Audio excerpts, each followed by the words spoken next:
Alrighty, everyone. Welcome back to Unknown, Unsolved unseen. Triple U. I think I really said unknown very loud. That was very loud, but at least people know where we are. Or Yep. where they are, really. Yeah. So, I'm Frank. I'm Sage. And, we're getting into episode 14. Woo! Yay, 14. If you listen to an episode a day, now you'd have 2 weeks worth of episodes to listen to. Really good math. Very proud of you. Thank you for that. You're welcome. So, welcome back, anyone who's returning, and welcome any new listeners. Good to have you guys. Do you have any announcements today, Sage? I do not. I don't think so. I do.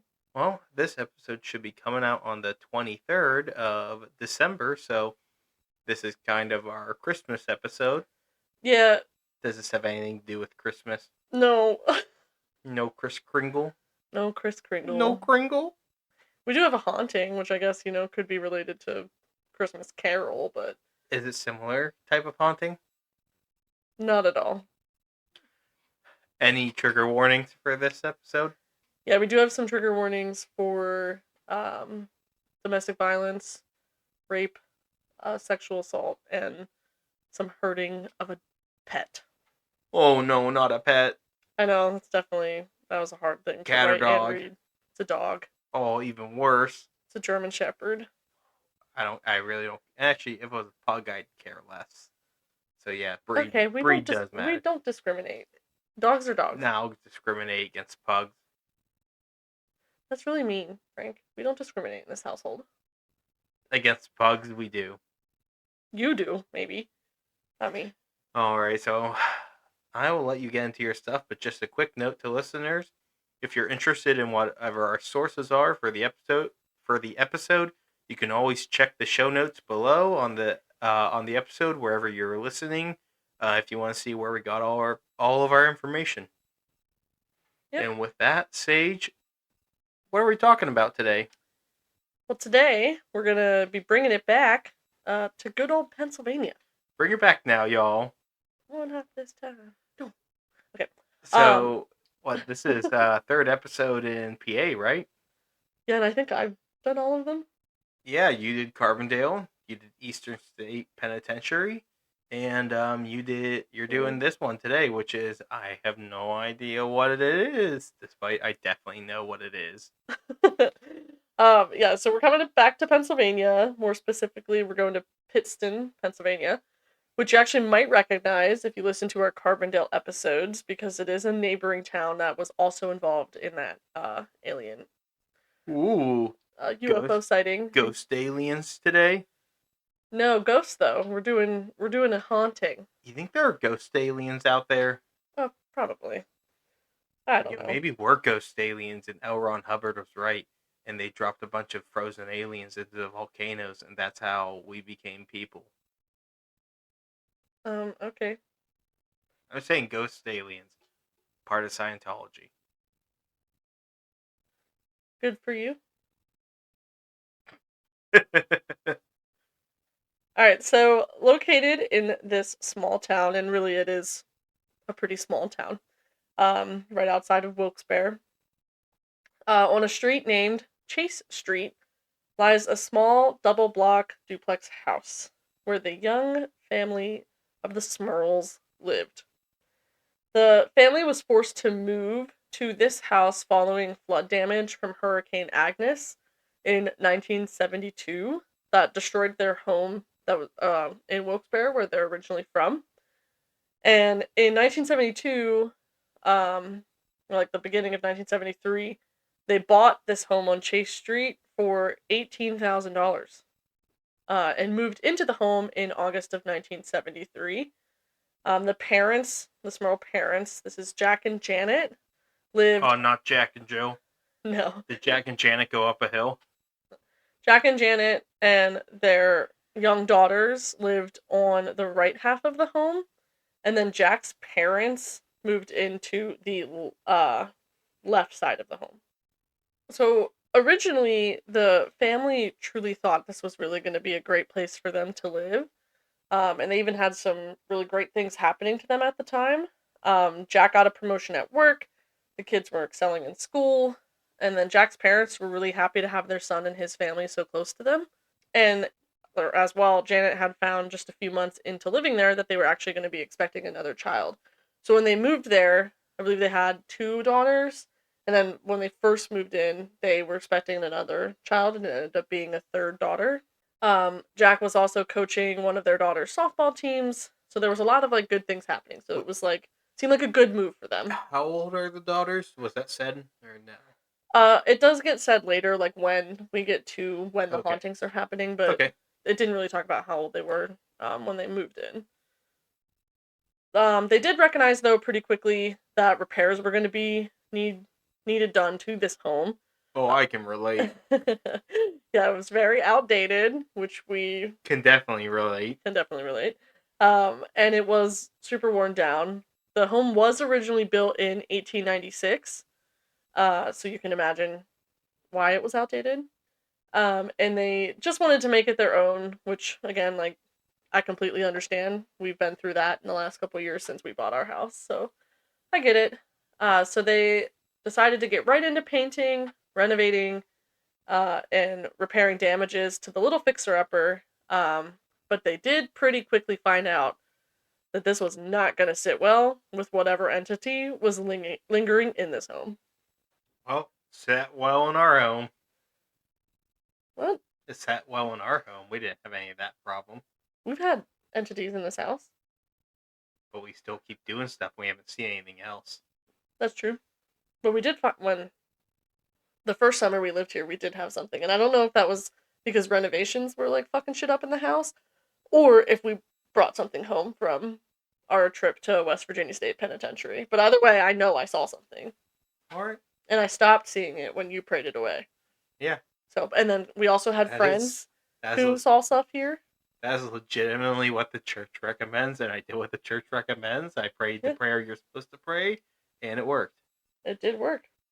Yeah, so renovations, they definitely stirred some stuff up in this house. As with most ghost stories or hauntings, the Smurl family's luck unfortunately turned for the worse.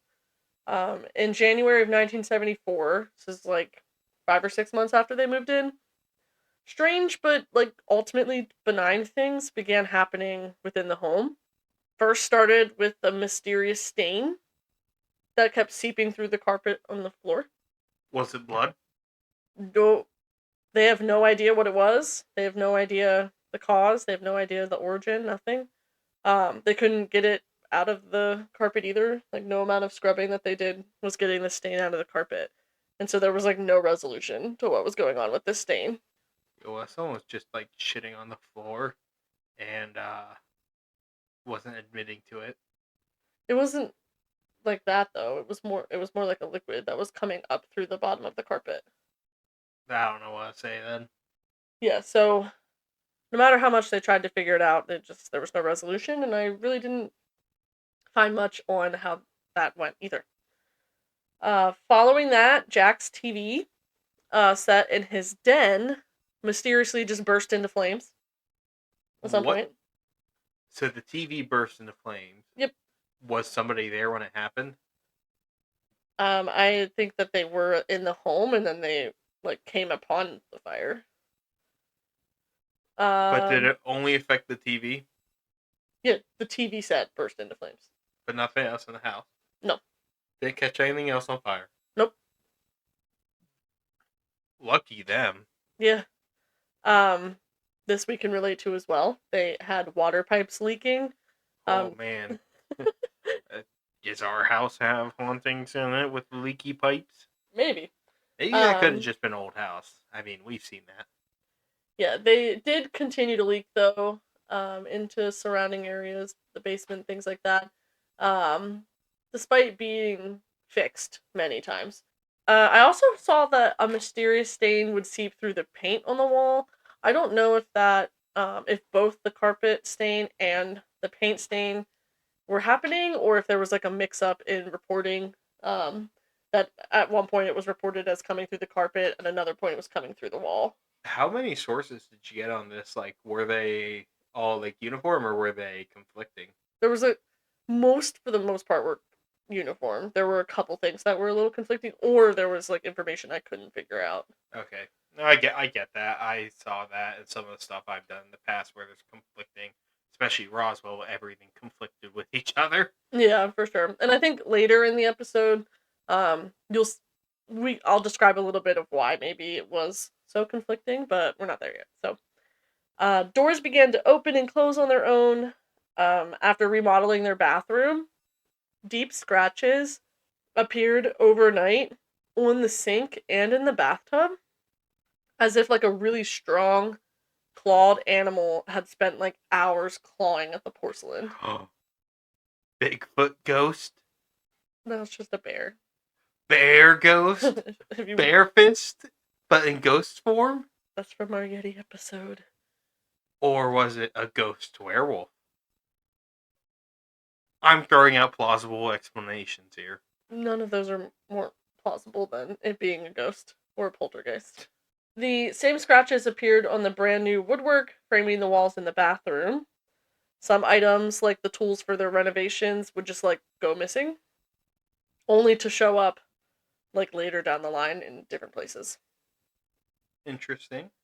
And all of these things the Smurls just dealt with, right? Like, these don't seem like there's some things that suck, the porcelain being scratched, the stain, whatever, but like none of these things were like major inconveniences where like they felt like they were in danger at the time. And so they just like fixed stuff again and again and just like kept moving on with their life. But unfortunately, though, that didn't last very long.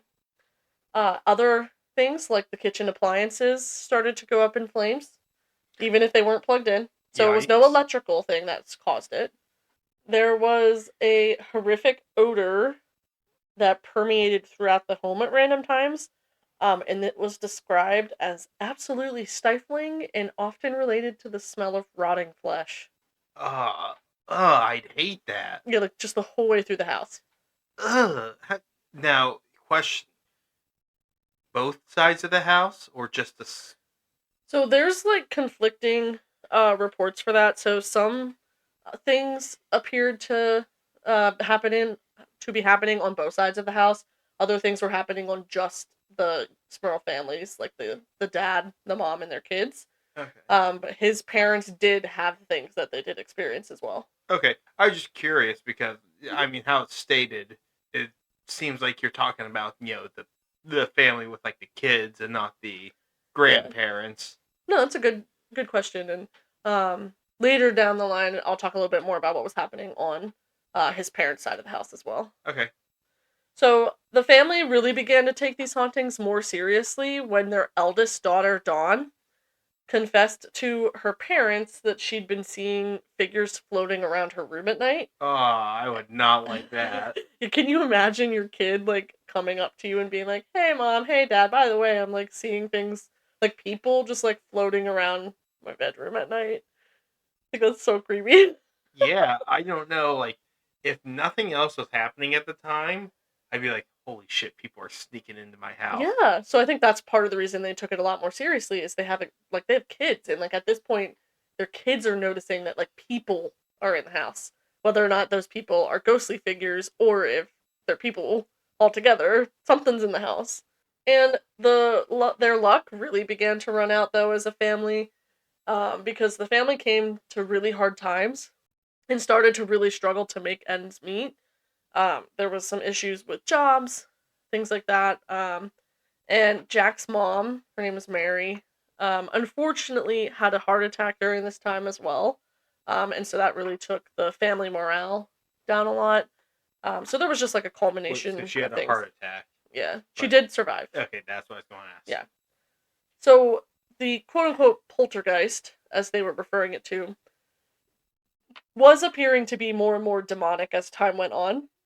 And by 1977, so this is about 3 years after the activity started. So they dealt with those like annoying inconveniences for almost 3 years, which is like a lot of time to be dealing with things we're bursting in into 1977.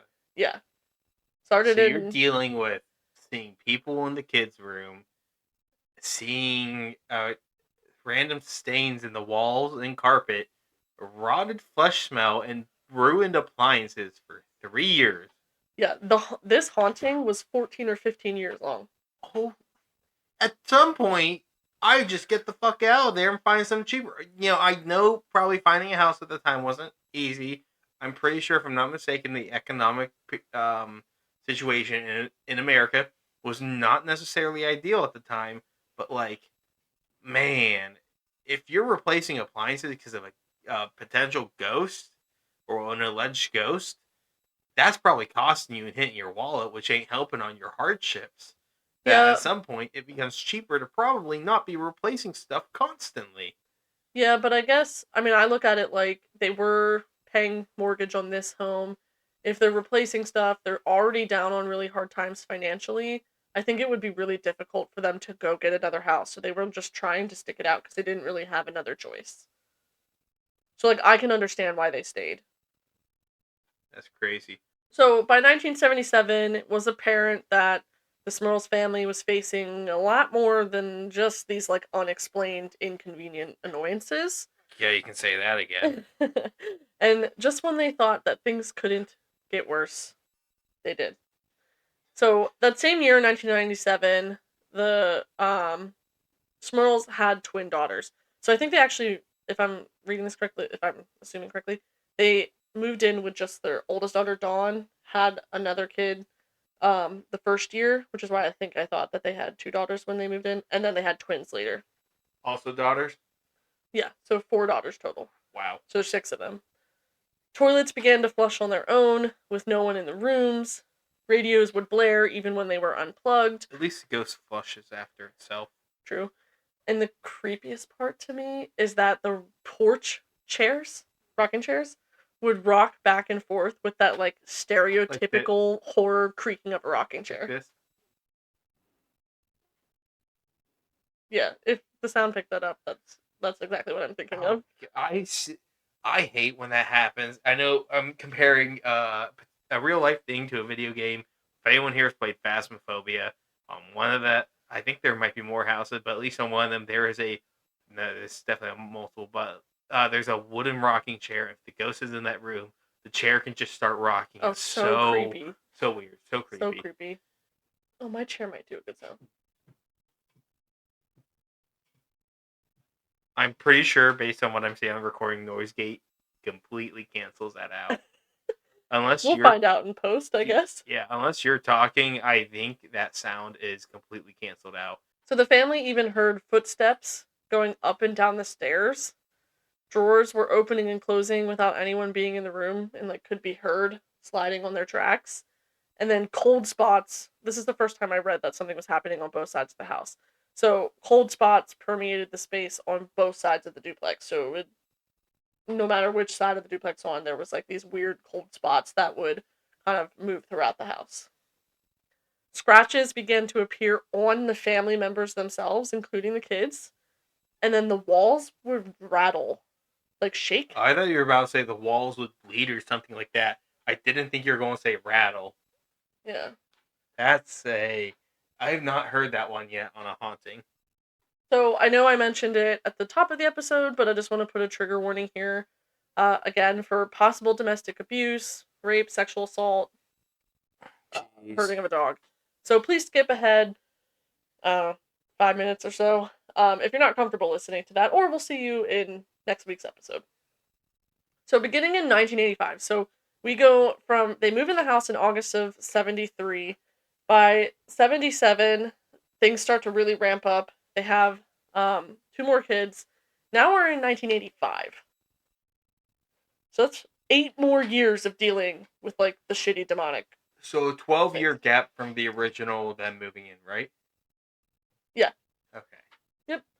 So by like beginning in 1985, activity within the home increased exponentially to a level of terror that had yet to be reached for this family. I'm just at what point do you give up on the place? Or what point do you call a priest? Like holy moly. Well, let me get there.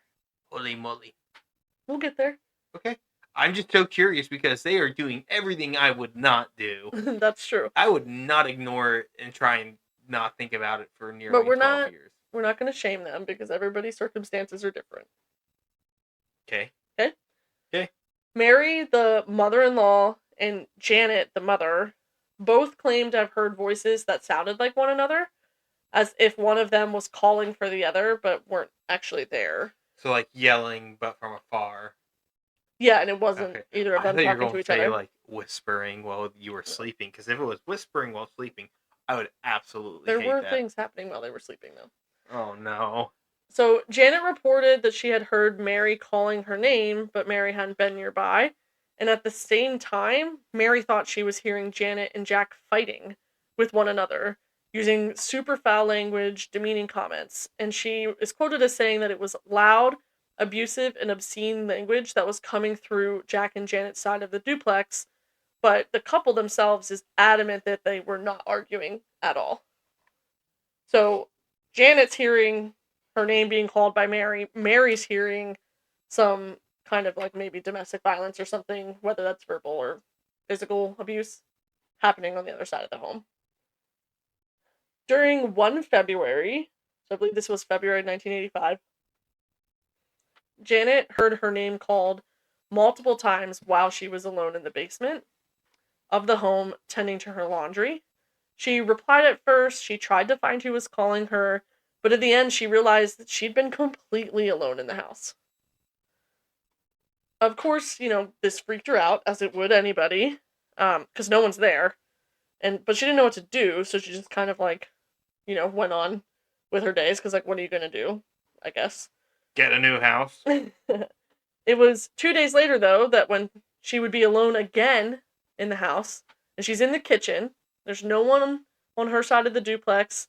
I'm assuming she wasn't sure if her in-laws were home or not, but she felt an extreme cold waft through the room, and it appeared to be announcing the arrival of a black, human-shaped form that she had suspected to be about 5'9", but it had no facial features, but it appeared more tangible to her than just like a shadow figure. So it seemed like more um lifelike, I guess, than just a shadow. Okay, interesting. And according to Janet, it then dematerialized through the wall dividing the duplex. And here, Mary reported then that she also saw it. So one from one side of the house to the other, both people on both sides of the house are saying they saw it. At the same time, or Yes. so is it entity mirroring, or do you think more than one entity? Well, they saw the same entity. It went through the wall. Well, okay. Sorry. That's my bad. That's okay. Now, however, in all of this, going back on one thing, when the girl said she saw figures, did she see figures or one figure multiple times? That I actually don't know the answer to. Okay. Is there any indication anytime in this that there's more than one thing in the house or just one? Yes, there is. I will get to that later when we Okay. get to the investigation part. Sorry, I keep asking questions. No, these are good questions. I appreciate you asking. Yeah, I'm very curious on this. Yeah, so Janet claimed she was visited in the dead of the night by a malevolent force, and she'd woken up when this unknown shadowy figure sexually assaulted her. Unfortunately, at a later time, Jack was going to bear witness to the assault because one night he was lying in bed with Janet and he heard someone sounding like a younger woman whispering to Janet while she was sleeping. And when he turned over to face his wife to see if she was the one whispering to him, he saw this shadowy figure run up his wife's leg and move towards the top of the bed on top of her. What the fuck? Yeah. What would you do if you saw that? If you're laying in bed, you hear someone talking, you turn over, I'm fast asleep, and there's a ghost moving up my body. First, I'd probably grab my phone to turn a light on or something to make sure I'm not just thinking I'm seeing something. It's probably a good idea. And then if there was to be, I'd be shaking up. I'd probably be shaking and be like, "What the fuck? What the actual fuck?" We're moving out. We're going to a hotel. We will sell Oh, the house. I would contact the priest right away. The house is going on the market. So yeah, that happened. Unfortunately, Jack himself was also not immune to assault as well. So he felt ghostly caresses across his body, that were done by an unseen hand, and he had this like consistent feeling that he was being watched by someone while he was in the house. So this thing is caressing Jack, hmm but also sexually assaulting Janet. Yep, it's also sexually assaulting Jack. So he claimed that while he was watching a baseball game in the living room by himself one day, he was sexually assaulted by a succubus. According to him, during the assault, he sometimes the ghost that he saw as a woman appeared old. Sometimes she appeared young, but either way, she had red eyes and yellow gums. Ugh! Yeah, Why do you have to describe that? I don't know. But he later claimed that he attempted to say the rosary. So he because they're very religious people. But the creature became super angry and started to drag him around the room on his back until he stopped. Not what you're supposed to pray in that time. You're not supposed to pray to the rosary? No. You're supposed to Saint Michael. No. I'm sure they weren't aware. That's at least been made clear in things I've seen about exorcisms. That's the prayer that's normally recited. I don't know when, but in recent years, the Catholic Church has added that to the end of Mass. Oh, that's interesting. Prayer of Saint Michael is what closes out Mass. Oh. Well, actually, Prayer of Saint Michael and then the recessional hymn. Mm. But yeah, Saint Michael's prayer is part of the Catholic Mass now, and that's something that I believe is what you're supposed to pray in the situations such as this if you are to pray. Oh, that's interesting. Yeah, I've looked into this stuff in my free time for the hell of it, and listened to other podcasts and whatnot about this stuff. Oh, cool. Some more things that were happening. Jack and Janet reported that after a night of engaging in sexual activity with one another, Janet was awoken in the middle of the night by levitating over her bed and then being thrown across the room. So wait. She was levitating over her. Okay, whenever you said that first, I'm like, so the thing was levitating No, she over was. her. Janet Yeah. was in the air. When you said thrown against Just like thrown across the room. Okay, that's when I realized it was Janet you were talking about. Because at first I'm like, seeing a ghost levitate over me, yeah, that's probably freaky as fuck. But if the ghost is levitating me and then throws me across the room, then I'm concerned. Yeah, I would definitely be concerned. Yeah. Oh man, I wonder. Like, man, it must be. I wonder if you get like the butterflies in your stomach feel like when you're on a roller coaster or something. Probably. I'd be freaking terrified. And unfortunately, Jack couldn't do anything. He was on his side of the bed, completely paralyzed, and also gagging on what he said was an incredibly foul smell. So he was like paralyzed and gagging while he watched his wife levitating and then be thrown across the room. My goodness, the stuff get progressively worse than this. Some bad things continue to happen, but I would say that the sexual assault's probably the worst part. Sexual assault and getting thrown. Yeah. Jack reported he'd also experienced levitation sometimes during his time in living in the home as well. And Janet reported another time that she was levitated by an invisible force nearly 6 feet in the room, or in the air. 6 feet! That's a lot. Okay, wait. Well, she was in the bed, did it say? Yeah. Okay, so it was like 6 feet up from the bed. That's what my understanding is, yes. Okay, because if like you're standing in 6 feet, at that point you're probably like bent over. I'm trying to imagine. At first, I was imagining that. I'm like, wait, that doesn't work. Yeah. Shannon is one of the younger children. She reported at one point that she'd been pulled from her bed and pushed down the stairs. Oh my god, that's to be painful. Yeah. And Jack reported that at one point he'd been bitten in the face by the entity as well. Now, do you describe it as like a person biting him, or? Yeah, and for the most part, most of these entities are seen as people. Like, Okay. at least shaped Besides people. when there's like those claw marks. Yeah. Okay, so we're off the Bigfoot, ghost, werewolf train now. Yep. We've been off that. Another act of violence from the malevolent spirits, which this is also really sad, was when a light fixture fell, like the chandelier fell from the ceiling and shattered across the floor. It had nearly landed on Shannon, and at the time she was 7. But she had been lucky enough to move out of the way. She did receive a couple scratches. But the weirdest part about this is that it was one of the other Smurl children, 13-year-old Heather, was getting confirmed that evening. So, like, she was getting confirmed, and the activity in the house, like, ramped up. Someone doesn't like the Catholic faith here. Yeah. That does not rule out a lot of groups. Yeah. Trigger warning here for something equally as horrific as the above abuse. This is where the pet comes in. Oh no. The family dog, unfortunately, was not spared from the horror of the entities within the home.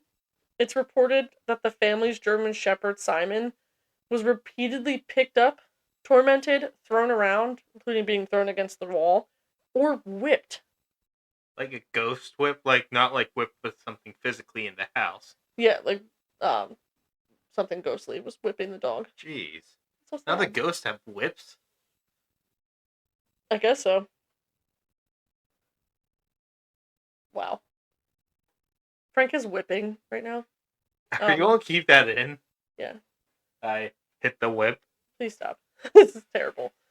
Some rapping and scratching noises were also heard within the walls of the home. So the walls are rattling and they're hearing things in the walls. Okay, actually, go back a moment. Did the dog survive? Yes, the dog survived. Did you say in your trigger warning death of a pet? No, torture of a pet. Okay. I forgot if you said death or torture. No. Phantom dogs ran through the duplex, so they would hear dogs running around when their dog was not running around.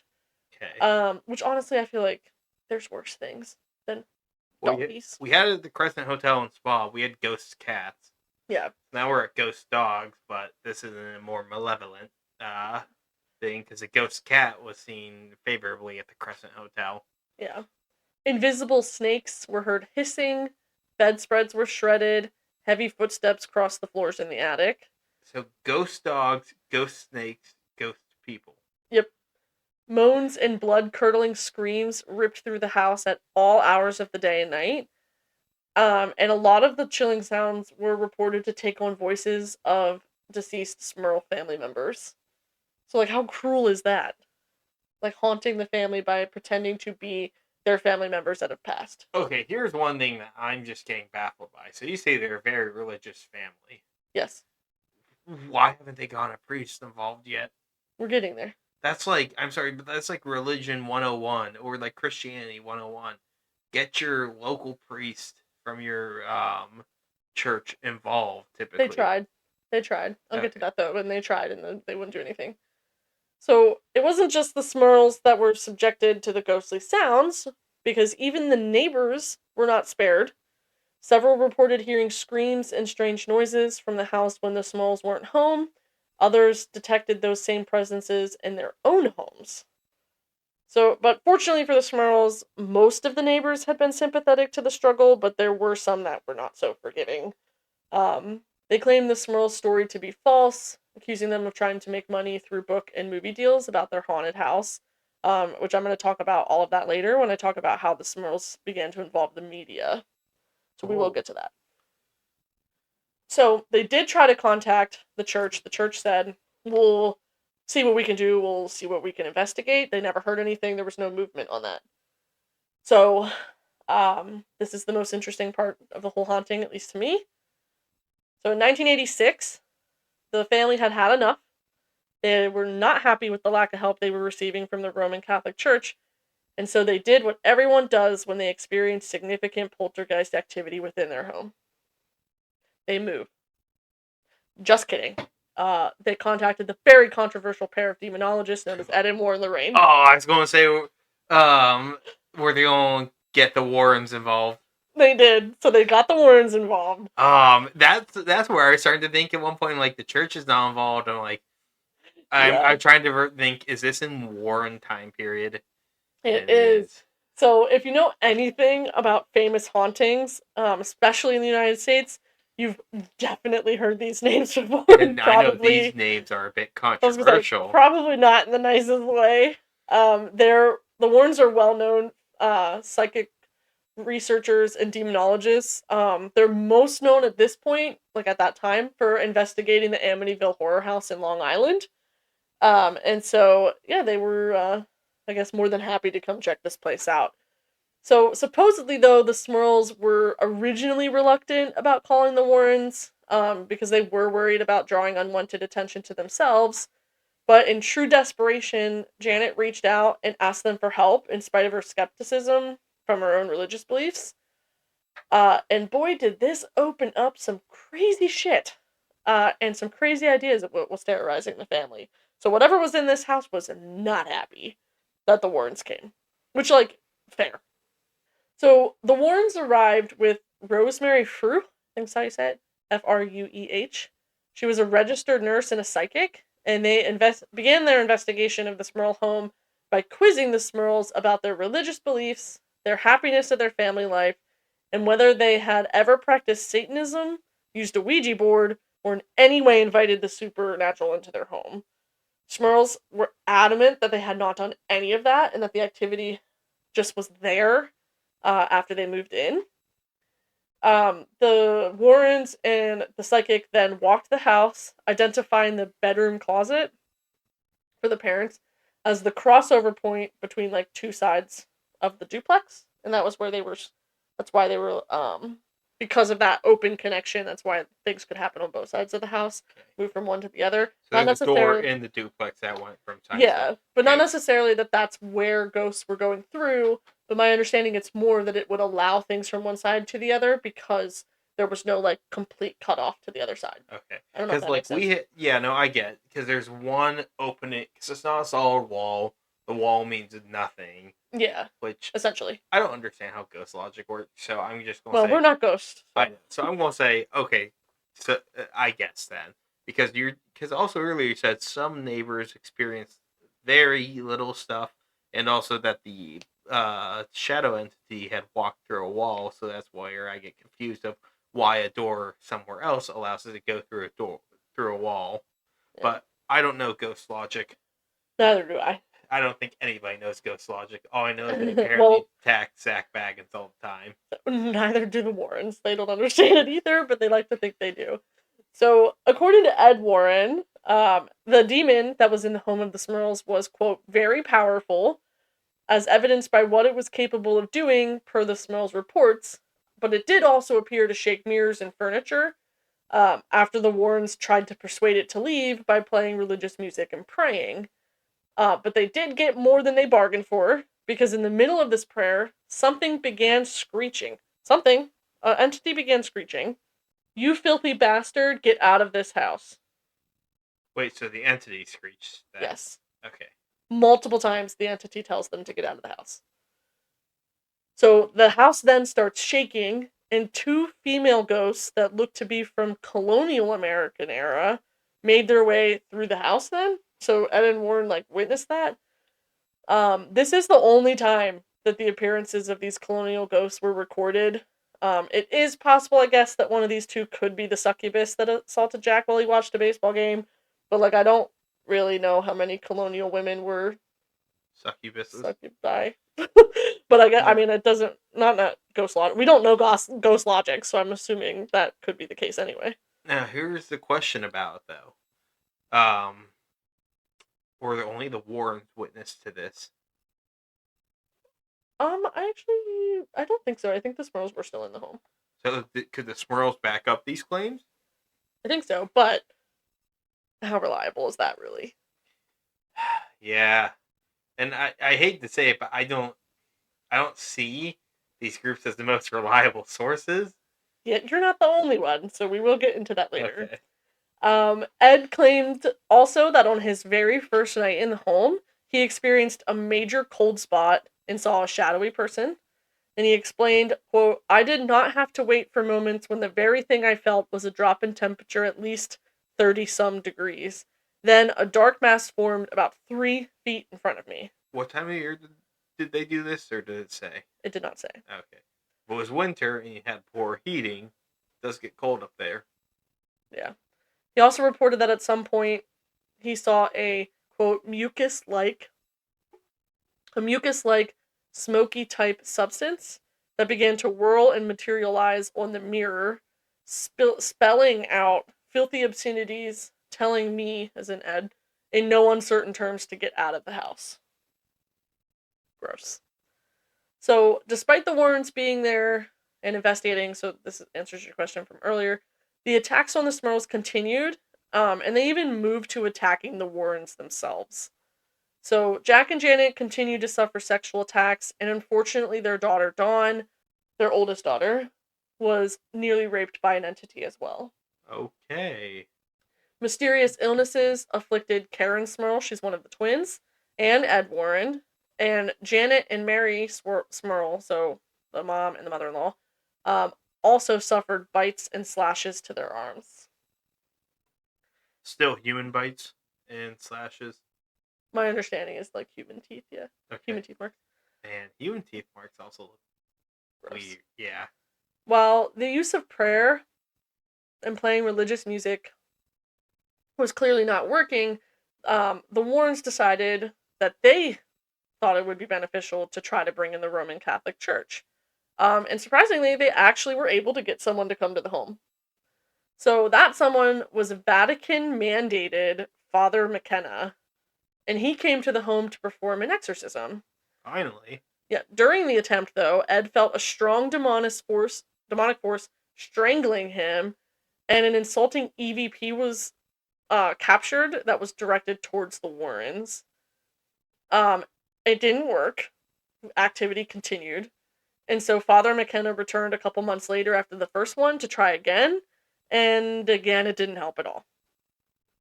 It was around this time, unfortunately, that the church decided again to stop trying to help the Smurl family, because there was rumors that this was all false activity, something like that. The church decided it wasn't worth their time because they believed the Smurls were making it up. So when the church acted on it, they saw nothing. That's my understanding, yes. Because typically in exorcisms that the church talks about, typically when they perform the exorcism, there is a strong response to performing an exorcism. Yeah. So be interesting to see that there'd be none here when the church group that is known to see them and document it, like officially in the church, would see nothing. Yeah, and this is a priest that was Vatican mandated, so like went through training for exorcisms, I'm assuming. But unfortunately, this really only just angered the demonic entity even more. And the second exorcism is considered to have also failed. The activities continued.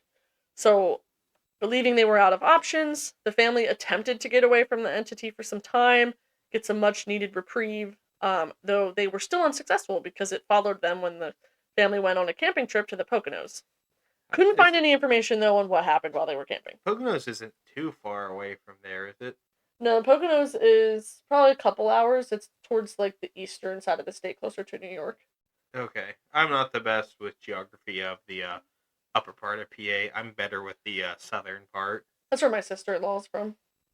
So I've been up there, like, a couple times to her place, so. Our sister-in-law. Yes, our sister-in-law. So I didn't find any information on what happened on the camping trip. I also saw that Jack was tormented at work. There wasn't really a lot of information on how that looked, though. Tormented by the entity or tormented? Yeah. Okay. Like it followed them to the places they were going. Okay, I wouldn't be surprised if he got tormented by his coworkers. Be like, why are you so crazy? You're making all this up, yada yada. Yeah, once they brought the media involved, there was a lot of that kind of stuff coming out. Ed Warren prepared a third exorcism then, with help of several more priests and a group of parishioners to form egregore? What? Egregore. Egregore? Yeah, something like that, of prayers. And Father McKenna, same one who did the first two, performed that third exorcism as well. This finally brought an end to the horrors that were lurking within the home, and the family was able to feel some peace. The horrors persist, but I remain silly. That's all I could think of in that. Well, you'd be correct. Because unfortunately, the peace did not last. So the horrors really did persist. In December of 1986, only about 3 months after this third exorcism was performed, Jack saw a dark form continuing to beckon to him again. He grabbed a cross, he prayed, hoping it was going to be an isolated incident, but that would not be the case. The same horrors continued to escalate again. In an act of pure desperation, the family made the difficult decision to turn to the media for help. Unfortunately, though, it appears the media had more of a negative impact on the home than, or like everybody in the home, than the family was hoping for, because the resulting press coverage of the home and the experiences the family were having allowed the floodgates to open, and the house just became like a tourist attraction, a press magnet, and a forum for skeptics to come show up. So they were harassed at their home by many people hoping to just get a glimpse of this mysterious home and its demonic inhabitants. Not only that, but the press itself would go on to harass them, harass their neighbors, and harass enthusiasts of paranormal phenomena that were wanting to investigate the place. So it really wasn't that beneficial. What year are we at this point? We are in 1986. Okay. Beginning of 1987. So because 85 is when things got really bad. Warrens got involved in 86. Yeah. Right. And now we're in the beginning of 87. I'm just trying to keep this timeline. Yeah, it's a little confusing. This is a longer timeline than a lot of other things we've talked about. Yeah, not all of them are the most accurate. Like, there was a little bit of differentiation, so I'm just kind of going off what I saw the most.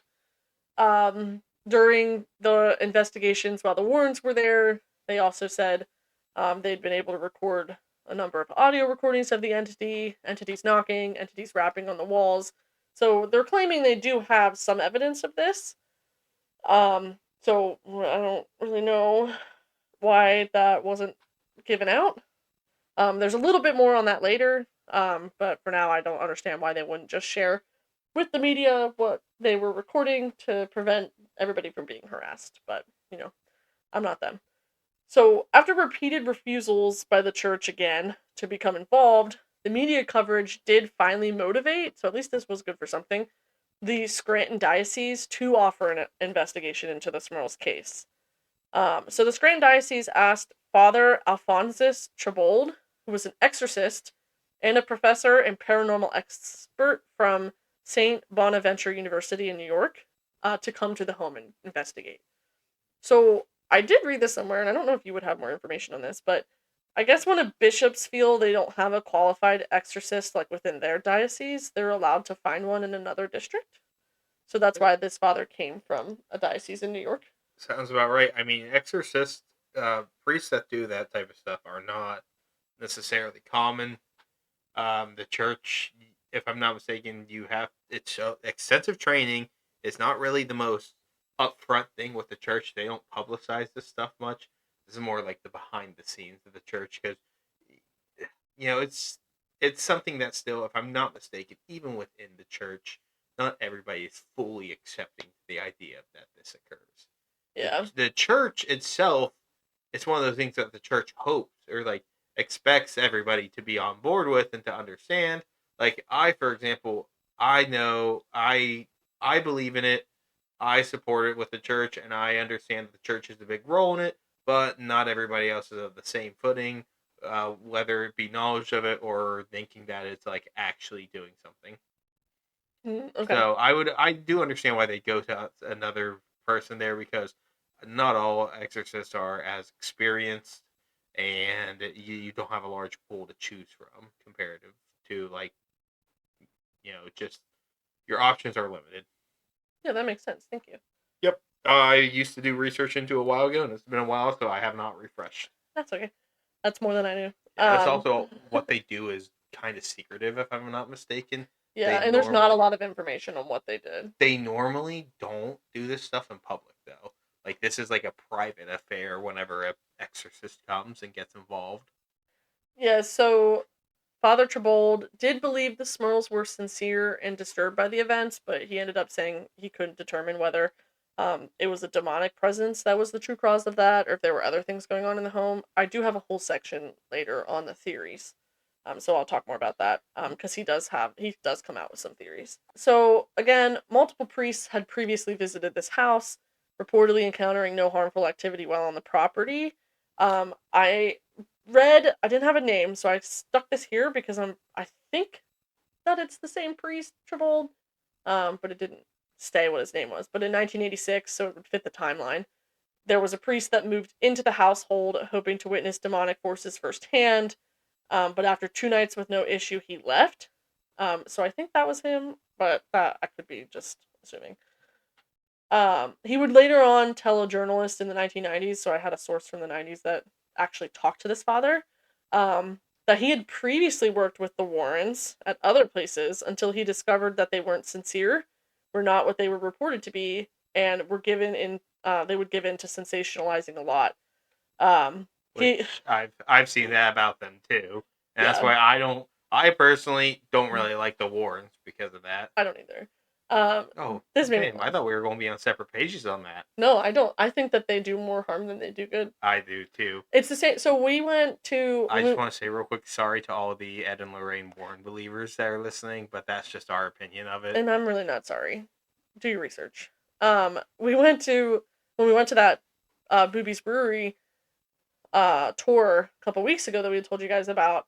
The gentleman who was running the tour brought up something that I never really thought about, was that when investigators come into a home or into a place that they're going to investigate, they do like everything they can to trigger and stir up activity, but they're only there for a short period of time and they leave. So when all that activity is triggered and they don't get anything, but it starts later, it leaves whoever's there to have to like pick up after the pieces and bear witness to anything that Yeah. happens. So that's kind of what I feel like the Warrens do too. Yeah, and also Booby's Brewery mentioned like that's why they do not take investigators really anymore, unless it's like more toned down long term investigation. Yeah. Because they do have an ongoing one, but that's a very long term one with a smaller group.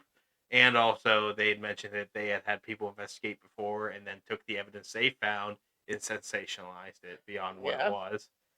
Something I thought was funny was that this priest said that he went to one of the Warrens' lectures, and that when they saw him, they started to tone down their act.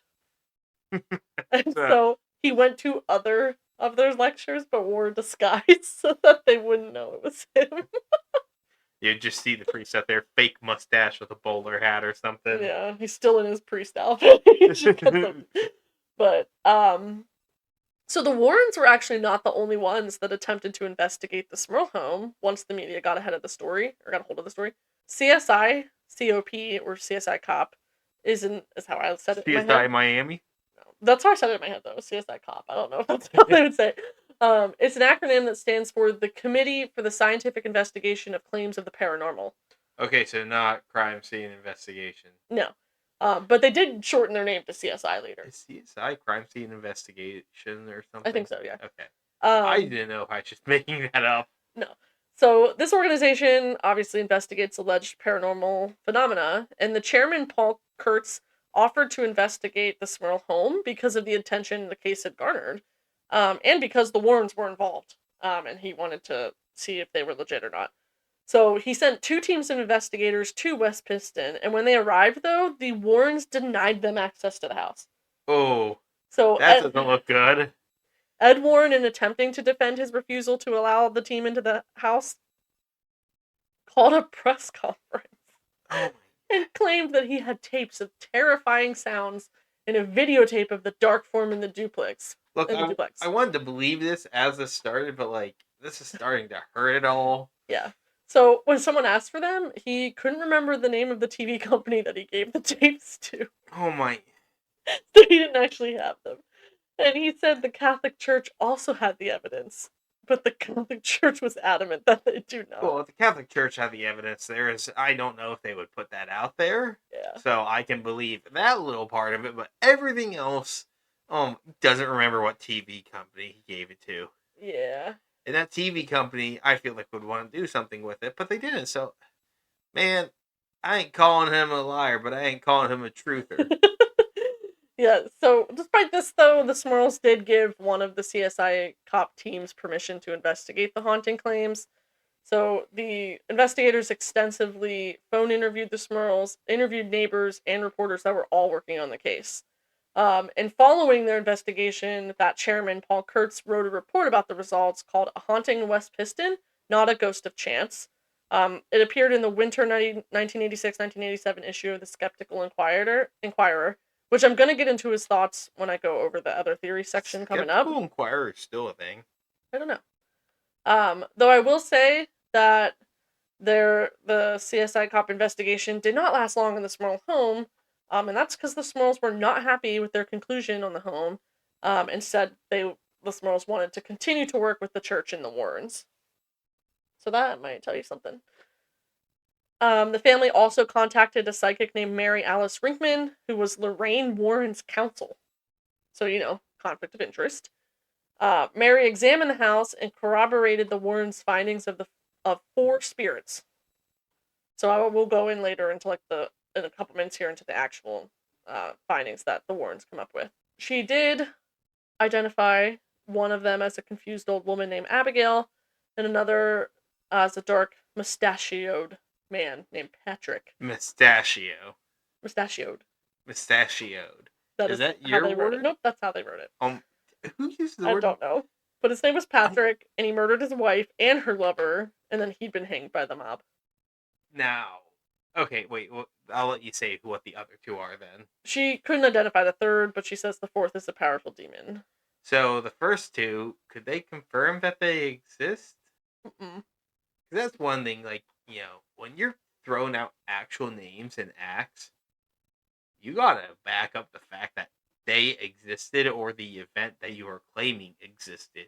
Because to claim something like somebody who used to live there killed his wife and her lover, you would think that there would be actual records on that. Yep. So, all in all, at the end of their investigation, sometime between 87-ish, 88, early 88, the Warrens, again, Ed's a demonologist, Lorraine's a clairvoyant, were able to come to a conclusion about what was haunting the home. Their conclusion, as I mentioned earlier, was that there were definitely 4 entities roaming the duplex. The first is an elderly woman. That is the Abigail that the psychic identified. She usually kept to herself. The other is an older man who died in the home. And that's oddly similar to the Enfield haunting, which was a case that the Warrens also investigated, where they said that an older man had died in that home. So they seem to have a little bit of a pattern. I don't care about the Enfield haunting. I only care about the Enfield horror. Was the Enfield haunting in Illinois? I didn't check, to be honest. Well, I'm pretty sure that's where the Enfield horror is, which is a cryptid. Oh. So reject the Enfield haunting, embrace the Enfield horror. Okay. Lorraine said that the violence the family experienced came from the ghost of a young woman, and the last was a demon who was able to control the other entities. There was also something I read that was very weird. The Warrens apparently surmised that the demon must have been dormant, probably for decades, and had risen to draw on the emotional energy that was generated by the Smurls' daughters' entrances into puberty. That's weird as shit. I'm sorry, what? Excuse me? Disgusting. Yeah, the evil demon puberty. Yeah. So, after the investigation, all in all, the Warrens said, the Smurls are truly a family coming under a visual attack. The ghost, demon, or devil, demon, or whatever you call it, is in that home. According to others, though, it's not. So, here's for some other theories of what this could have been. Someone pointed out that the situation says, or a skeptic says that all these attacks are similar to those of domestic violence. If you recall about Jack's parents who lived on the other side of the duplex, Mary, the mom, reported hearing what sounded like Jack and Janet verbally abusing one another with insults and foul language. Skeptics just believe that this was merely the Smurls being in the middle of a turbulent marriage, and that they covered their screaming matches and physical altercations with an interesting ghost story. This has never been verified, though, so I don't know. But, I mean, who's gonna come out? Nobody wants to air their dirty laundry. Yeah, exactly. Even though the Warrens claim that the Smurl family was haunted by a gang of ghosts led by a demon, there's another explanation for the gang of ghosts with a leader. That's how they describe it, because that demon could control the others. Gang violence. How terrible. There's another explanation for the nearly 1.5 decades of terror that the family had. A mass hallucination. I mean, mass hysteria, mass hallucination. Hallucination is like an actual thing. You can speak more to it than I can, but like it happens, and people really start buying into stuff that they think they see. Yeah. Placebo effect. Yeah. I mean, you exactly. confirmation bias and all that stuff. Like that Yeah. is a very plausible thing in situations like this. That's why when I like to look at haunting stuff, I like to look at like physical evidence, like pictures or videos. And that's why, like, for example, West Virginia State Penitentiary has a really great photo of something mysterious in it. So does Eastern State Yeah. Penitentiary. And that's what I prefer over the word of mouth like this. Yeah. So apparently in 1983, Jack Smurl went under the knife.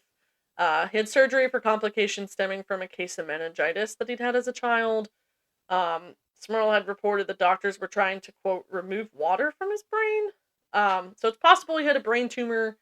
That's why, or something going on with his brain, and that's why he was experiencing such violent attacks. But the families and Warren stories don't really corroborate this. But that's Paul Kurtz, the chairman of the CSI cop, who was also a The professor. CSI what? Cop. CSI Okay.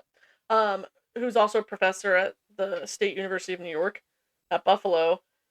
Believes the family's haunting really did start with because of his Jack's brain impairment, and the rest of the family just like followed suit. So it's possible the family just fell under delusion that Jack Smurl was living, but to me that doesn't explain why they would just follow along with his behaviors for more than a decade.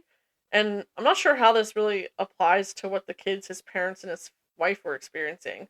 Like, to me, there's no way that if you had a brain tumor and were experiencing these hallucinations, like you specifically, that I would like back you up and just like make up my own stories about what was going on just Yeah, to make like sure you didn't feel as bad. if the father of the family, especially in those times, father figure meant a lot more than is that wrong to say? No, But like if he's saying he's seeing all this stuff and like freaking out his family, they might start think they see stuff too. that's You true. know, if he's like, I'm getting like something touching me, something's dragging me around the house, it's attacking me and all this stuff, everyone's going to start worrying, and the slightest thing that may or may not be Mm, related, they might start thinking it's happened and they'll work themselves up. yeah, it might be hyper vigilant. Yeah, That's the word yeah, I did not know, but I was definitely somehow looking for. that's okay. I didn't find any additional information on this, but Chairman Kurtz also believed the hauntings could have been a hoax because I guess there was conflicting reports from Dawn, the teenager, about what she had seen and what she had experienced, but I didn't find what those conflicting reports were. He also believed that the possibility of financial gain could have caused the hoax as well, as the family had been falling into worse and worse financial status as time went on.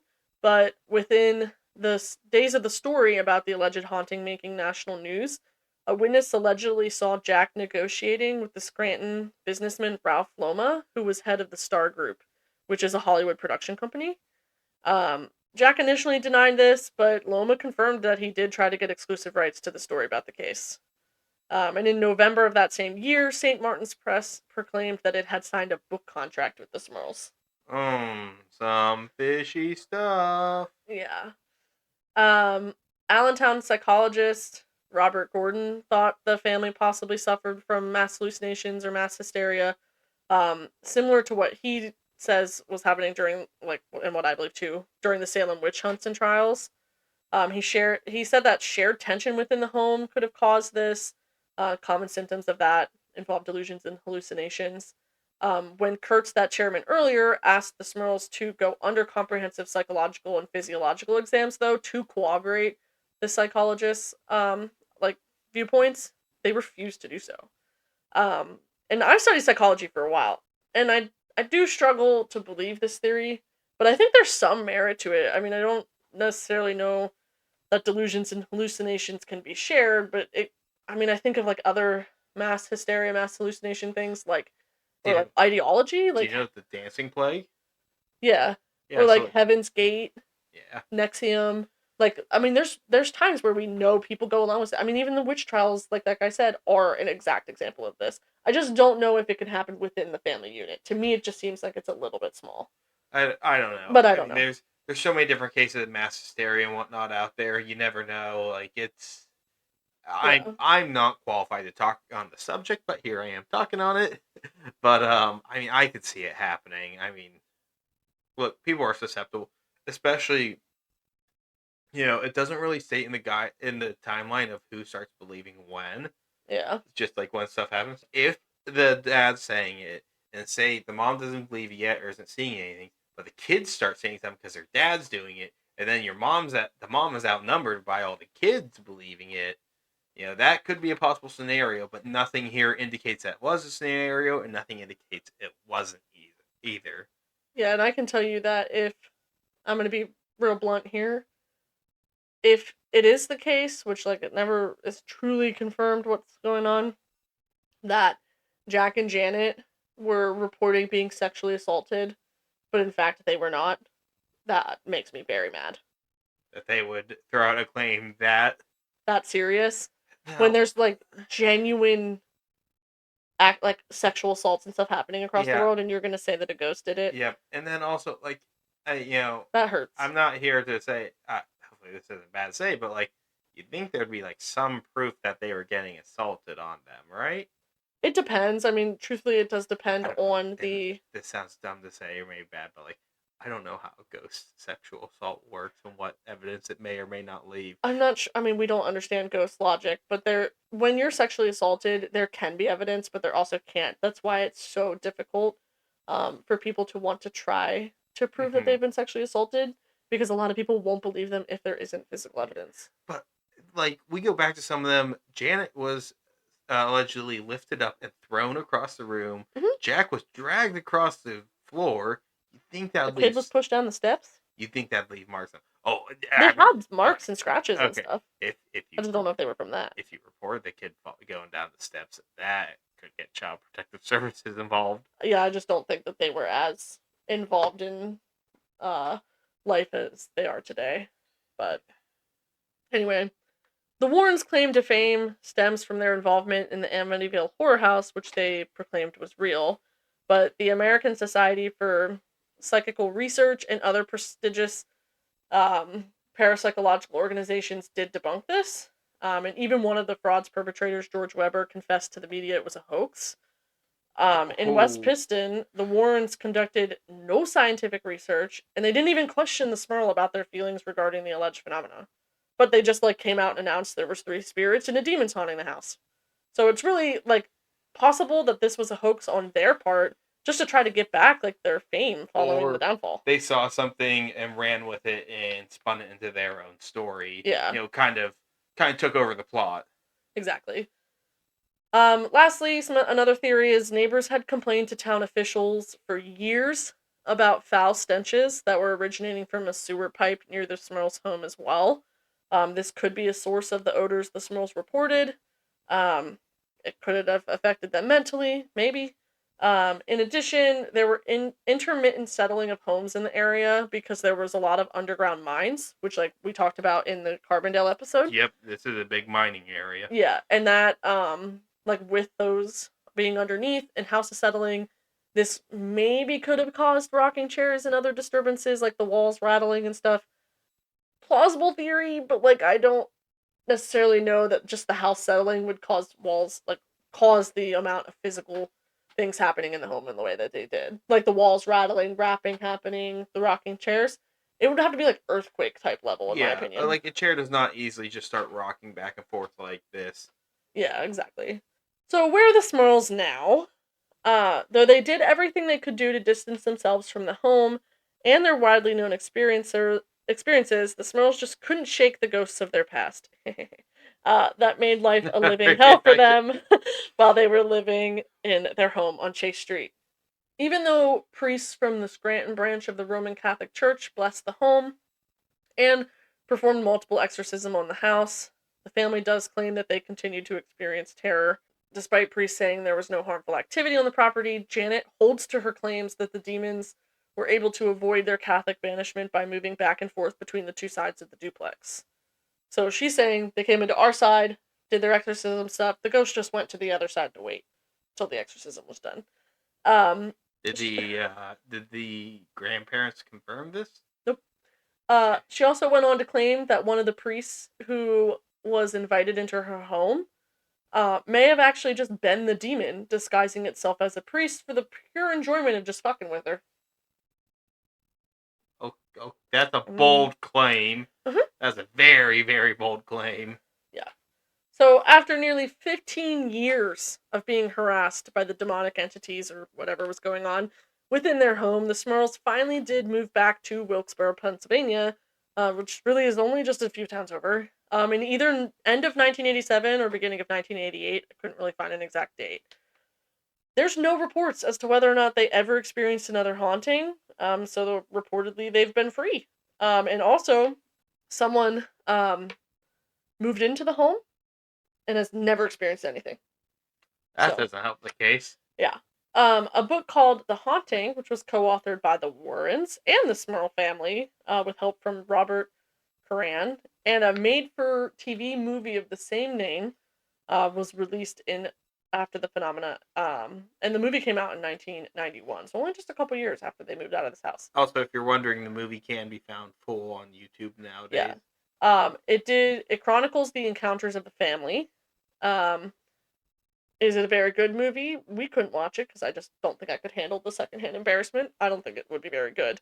But you're It was welcome a to go made for check it out. TV movie in the 90s. Yeah, And 91. there's some decent made for TV movies nowadays, but not necessarily back then, I think.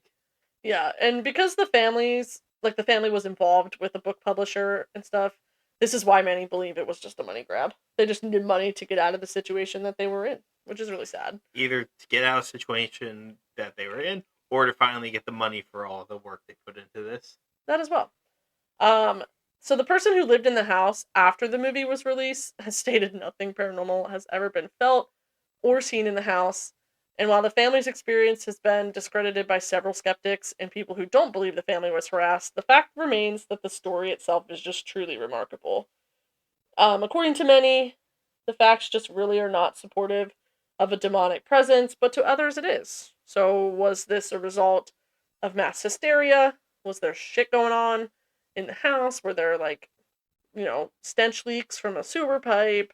Was there domestic violence? Was it greed? Some combination. We're never gonna know. But Frank, I do want to know what your thoughts are. Now, there are multiple theories of this. Yes, I think there could be a ghost or demonic force at play. I do believe that that stuff does exist. Do I think that that was the case here? I don't know. The Lorraine's getting it. Ed and Lorraine Warren getting involved. Really, really hurts the case in my opinion. Mm-hmm. And then, um, the Catholic Church, which, I mean, I haven't stated. I don't really talk about much here, but I am Catholic. Um, I put a lot of my weight into what they say there. And because they have said that they found nothing, the stuff that I believe in was acted upon by my faith, I'm going to side with them on this. Okay. But so I don't think anything happened. And, there's a whole lot of theories of what it could be. Whether it's haunting, ghosts, demons, ghost werewolf from earlier. I had to just bring that up. But, like, Ridiculous. I wonder if Ed and Lorraine Warren would believe in a ghost werewolf. That would not What do surprise you me. think they what do you think they believed in outside of ghosts? I have no idea. I don't even want to know. I know that's just a random tangent. It just made me think. If you have ideas, let us know in the comments. They are both passed away right now, so we can't really ask them. No. But yeah, I think it might be a bunch of hooey in this one. There are some hauntings out there that I think are, well, some, I'll use air quotes, hauntings that are just sensationalized to drum up hype. Like this. The Winchester House, that one is hyped up for a whole lot of nothing. And there's some of these, but then there's other, like, ones that I do believe that there might be some going on, like Boobies, which I thought was interesting. Would have to check it out more. West Virginia State Penitentiary, Waverly Hills Sanatorium. We've been to all three of these places I just mentioned. But, like, And those are... Eastern State. Yeah, I mean, we saw nothing there. I still think that was a squirrel or something. No, I know, but I'm just saying, like, there are things that have been Yeah, and, like, there. in these places, there's either photography or something, or, like, many sources or reputable sources. But, like, you look at here, and, like, you got the Warrens and other respectable groups. Nothing from them. So it becomes like it's hard for me to stand by this one. I liked it at the beginning, but the more it got involved, the more it kind of fell apart. Yeah. And also on the thing that they never had bad in their marriage, people fighting their marriage and they just don't want to air out their dirty laundry. Yeah, I mean, that Let's happens. get real. That is a very plausible thing that could happen. So I don't think so, but what are your thoughts? Yeah, I mean, I think this story really grabs you in the beginning, and I think that, you hear what's going on in the house, and you just think like, oh my god, like these people were really suffering some pretty horrific shit, and so that really like pulls at your heartstrings. But when you really break it down and you look at the different stuff, like I'm not a religious person, but I can fully recognize the power that the Roman Catholic Church has and their understanding of these kinds of things. And because I believe in the paranormal, I believe in their capabilities of doing exorcisms and things like that. So for them, multiple priests to come in and say that nothing's happening, not just one, multiple that have been from different dioceses that are not just from the Scranton area, that don't know the Smurls personally, like are coming in saying nothing's happening. I have to believe that. And I think it was just for money. They were going through a lot of stuff. I think it was for money, and if that is really the case, that's really sad, and it hurts that people would do that. But I mean, at this point in society in the world, we know that that's going to happen. So, Yeah, and but it's interesting. It's an interesting story. I mean, coming up with these ideas of what's happened to you is crazy. I do think it's really insensitive though to talk about being assaulted, in different ways, having your dog thrown against a wall, like if that is just for story, that sucks. now here's the one thing. Like I, in a lot of things, this is actually at a Bigfoot thing we went to once. This guy put it well. I'm not 100% believer in everything. Yeah. Like I am like maybe I range anywhere from like 30 to 80% believer on a lot of things. There's always the 20 to whatever percent skeptic, and that's because I have not personally seen anything on certain things. There is one instance where I definitely saw something, and I am a believer in what happened there, and you know what I'm talking about this time last year. Hmm. About like that's something we'll get into some other time. But Yeah, I would love to do an episode of the things that we ourselves have experienced yeah, but or like family members. yeah, and what I was going to say is like I hate when there are people who either are definitively or quite probably hoaxing stuff because it really hurts that percentage of belief I have, and it hurts other people who may or may not be that way. Because you got your Rick Dyers out there who fake Bigfoot more than once. There's a recent guy who's been faking thylacine sightings. There have been UFO hoaxes, ghost hoaxes. Those two women who like did the clacking back in like the spiritualism um time, like they would make noises under the table to act like they're communicating with spirits. This is in the late 1800s. I forget. Oh, You know what I'm talking about, right? no. Oh no, okay. We'll have to go over that. Yeah, that's a whole different thing. But like I hate when people do this because like it hurts the cause. I would like to get in a like I don't like when that happens. Yeah. And that's why the more we talk about this, the more I think this is too fishy, too sensationalized, and I'm going to stay on my I'm not buying this one. Yeah, I'm with you. So, just to finish up here, I did want to give an update that in June of 2017, Jack Smurl unfortunately did pass away from a lengthy battle with diabetes. His daughter, Karen Smurl, was interviewed by a newspaper in Scranton, and I just thought this was really sweet. She says that he told my mom that one of his biggest regrets was that he wasn't going to make it to their 50th anniversary, which is Oh, just sad. So, don't put sympathy in my heart after I just trashed them. yeah, so this article that I saw that just described, like, talked about his death did have a little bit more information about what happened after they moved. So once they moved back to Wilkes-Barre, Jack said to have put the incidents behind him, and he focused on his work at the Tops Chewing Gum and Doria, and his immense involvement with his family and his community. And he also served as the secretary of the West Pittston Lions Club, and remained heavily involved in the First Holy Rosary Church in Wilkes-Barre. And then he also was later involved in the St. Leo's Church in Ashley. I guess it's a neighboring town. At the time, Karen Smurl, at the time of her father's death, was 38. She works as a social worker, but she also is an occasional paranormal investigator. So she said that what happened to her and to her family inspired her to pursue paranormal investigation and help others who had similar experiences. She tends to assist by offering a Catholic perspective to existing paranormal teams in the state. And because of what she experienced, Karen says that she knows she'll see her father again one day. She is quoted as saying, "I'm just looking at it like he's just another guardian angel. Now my dad's just looking out for us on the other side." Stop putting sympathy into my heart. I know. So a couple like pop culture things. There is a movie called The Haunting. Again, that came out in 1991. That's that made-for-TV movie. I do believe there's a Conjuring movie that was made based on the Smurl haunting. I think. I just can't remember. I think it's The Conjuring 4. There, there's somebody recreated the movie in The Sims 4. It's called The Sims 4 Smurl Family Haunting. And I just think that that's incredible.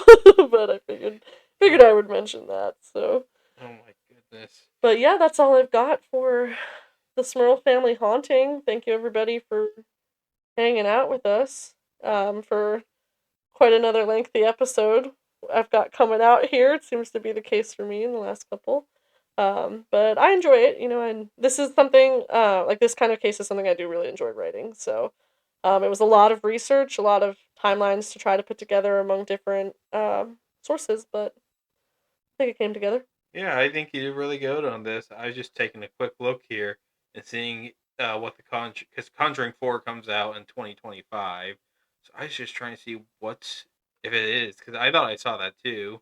It's called The Conjuring Last Rites. Yep. Called, in parentheses, The Smurl Haunting. Yep, you're right. It is based on the Conjuring 4 Last Rites is based on the Smurl haunting, so that'll be interesting. So actually, we're doing it kind of just in time. So if you're want to check it out, if you want to listen not to me us, though, I won't be doing that. If you want to listen to us and then watch the movie and tell us what you think of the movie, let us know, because I will not be watching because it's too scary. Yeah, when does it come out? I don't even know. Sometime 2025. So if you're looking at this, let me see. I know we are drawing this out at the end. September 5th, 2025. So we've got 9 months. If you're listening after September 5th, 2025, and have seen The Conjuring 4, let us know in the comments, whether it's on Instagram or on Spotify or something else, what you thought of it. Trailer. Yeah, let us know. So. All right. So I think that's it. That's all I got. All right. Well then, thank you guys for listening. Thank you, Sage, for telling that good story. I think this is going to be our second longest episode now. Maybe. nothing yet has beat the Yeti. I don't think anything's going to beat the Yeti for some time. I know what is going to beat the Yeti. Giant ground sloth, Mapinguari and giant ground sloths. I will have probably roughly 2 hours worth of material to go over on that. All right. Well, I look forward to the day that comes. That is, I think that's on my schedule, episode like 28. So we got like double months. This, yeah. Okay. But like that one and Smilodons and other living saber-toothed cats. So those are some episodes y'all can look forward to coming up. Yeah, those ones I have a lot of research on those I've already done. But yeah, I'll wrap it up here. I'm sorry. Last thing is, want everyone to go follow us on our socials, whether that be Instagram, X, whatever you listen to this on whatever you listen to on for podcast, go follow us there. Leave us a like, review. Any of that stuff, and greatly appreciate every single one of it. So, I think I'll be signing us off. If you're ready to, Sage, I'm all good. All right, and remember to look for the unknown, the unsolved, and the unseen. Thank you for listening. See you guys. Do not make up being haunted. And Merry Christmas. Yes, Merry Christmas, Happy Holidays to all who celebrate. Woo.